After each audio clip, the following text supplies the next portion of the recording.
When I had first met a human, it had been on an ally's ship, and I hadn't thought much of them. The male of this species acted tough, and the females acted even tougher.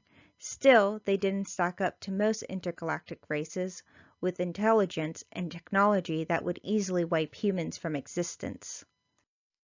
It wasn't until I fought alongside them in battle that I understood their strength and compassion behind that strength, their willingness to place themselves second to defend others in need and challenge what they called systematic oppression, which shook the Galactic Federation in more than one way.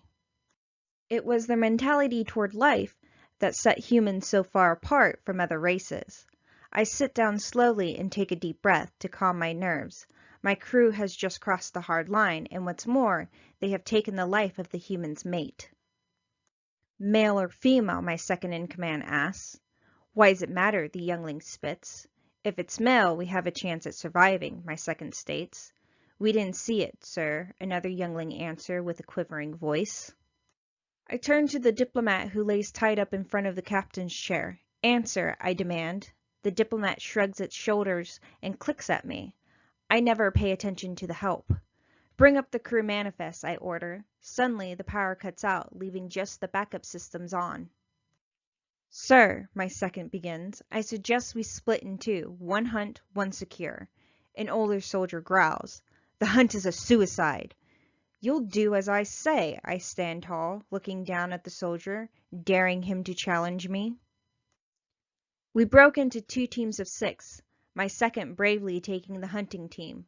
My squad waits for a few bits before leaving the helm and making our way back to our ship.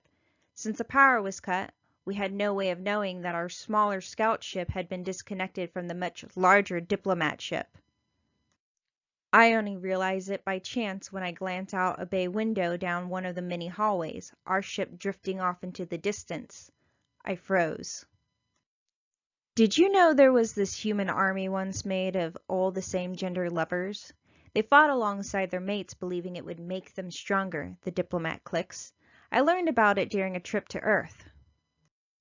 I turned toward my squad and ordered them back towards the helm. I sent another message to my second, who states that he'd yet to find the human. We turn down one hall after another until a high-pitched whistle pierces the air. The diplomat drops to his 4 knees and covers his head. I follow just as quickly, but 2 of my men are not as astute. They collapse with steaming holes in their heads. I grab the diplomat by his robe's collar and drag him back around the corner. The thumping of heavy boots follows us as my remaining squad returns fire. I shove the diplomat into the first room I can and command my crew to lead the human away. The fight's sounds slowly fade, leaving just me and my target squatting in a residential quarter. My weapon presses under the diplomat's short chin as a clear warning. They're female, he clicks. What? Your question. They're both females. My response is cut short by the door sliding open and a small metal ball bouncing into the room. The light is blinding. My ears fill with a sound I've never heard before. Trying my best to keep hold of my target, I roll behind a desk, but he breaks free. By the time my senses orient themselves, he's gone. I call on my radio, and only 4 voices answer, one of them being my second. He reports on their fight with the female and how she destroyed part of the ship to launch them out into space. I tell him about our ship being set adrift and the loss of the diplomat. I say they still have to be on board. Sir, one of the surviving younglings answers. One of the escape pods is gone, and all of the others have been broken.